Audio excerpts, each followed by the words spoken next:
The easiest way to learn how to use the chef's knife is actually step by step.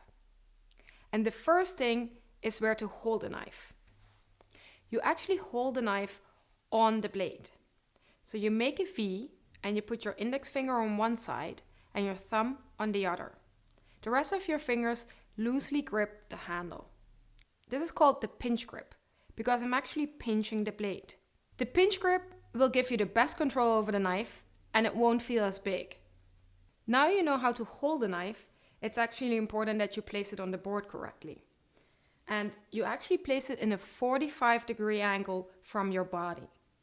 The knife will be a natural extension of your arm and you can cut for a very long time without getting tired. Now you know how to hold a knife and where to place it on the board. I'm actually going to show you how to use it. So you start with the tip of the knife on the cutting board. Then you move backwards and you go down. You move forwards with the back of the knife on the cutting board and you lift back up. As you can see, there's always a point of the knife on the cutting board. Your hand and the blade are now riding a circle in the air. Now, what is the other hand going to do? The other hand is actually called the guiding hand, and it has to be in a claw or a spider grip position on the board.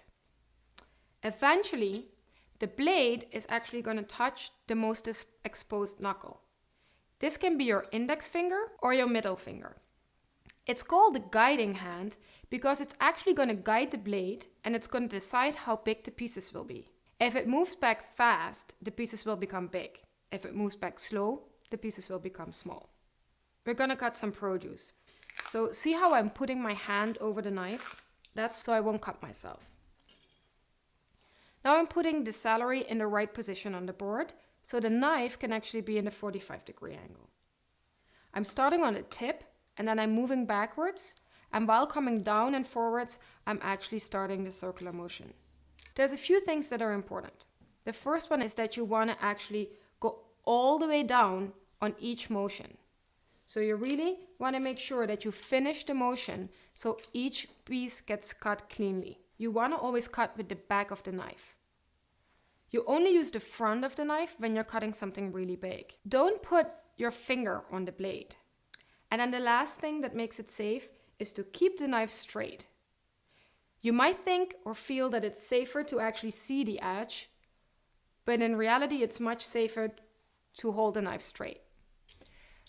When you got the circular motion down, you can try the guided cutting. So you put your hand in a claw position on the produce and you touch the blade.